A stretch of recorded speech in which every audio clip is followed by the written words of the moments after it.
Hi எல்லோருக்கும் வணக்கங்க. இன்றைக்கி என்ன வீடியோ பார்க்க போகிறோம் அப்படின்னா, ரோட்டு கடை அப்படின்னாலே மக்களுக்கு அது ஒரு தனி டேஸ்ட் அண்ட் தனி இடம் இருக்குங்க. ஏன்னா, எல்லா கடைகளிலும் பார்த்தீங்கன்னா, ரோட்டு கடை அந்த டேஸ்ட்டு கொண்டு வர முடியாது. சில கடைகளில் மட்டும்தான் மக்கள் விரும்பி அதிகமாக போய் சாப்பிடுவாங்க. அந்த மாதிரி கடை தாங்க இந்த மீன் கடை.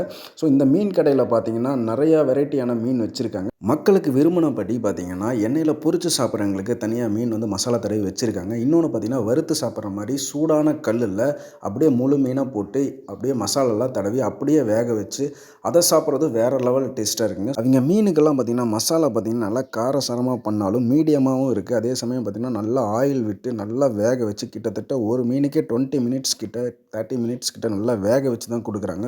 வறுத்த மீன் சாப்பிடும்போது பக்கத்தில் ஆனியன் இருந்தால் தாங்க அதை வச்சு சாப்பிடும்போது சூப்பராக இருக்கும். அதே மாதிரி தான் நானும் ஒரு மீனை வந்து ஆர்டர் பண்ணி வாங்கி சாப்பிட்டேன். நல்லா சூடான கல்லில் வேக வச்ச மீனை நல்லா காரசாரமாக பக்கத்தில் கார சட்னியும் ஆனியனும் வச்சு சாப்பிடும்போது அதோட ஃபீலே வேறு லெவலில் இருந்துச்சுங்க. காரம் இருந்தாலும் அதோட டேஸ்ட்டு சூப்பராக இருந்தது. நல்லா வெந்து இருந்துச்சு. சும்மா லைட்டாக மீனை மேல் டாப் மட்டும் கழட்டினா அப்படியே டோட்டலாக வந்துருச்சு. காஸ்ட் வைஸ் பார்த்தீங்கன்னா மீனோட சைஸ் பேஸ் பண்ணி தாங்க கல்லில் வேக வைக்கிற மீன் வந்து தராங்க. ஏன்னா லோகு கட்லா இதெல்லாமே ஃபுல் மீன் நம்ம வந்து கல்லில் வேக வச்சு சாப்பிட்ணும் அப்படின்னா ₹30 ஸ்டார்ட் பண்ணி அப் டு ₹100 வரைக்கும் பண்ணி தராங்க.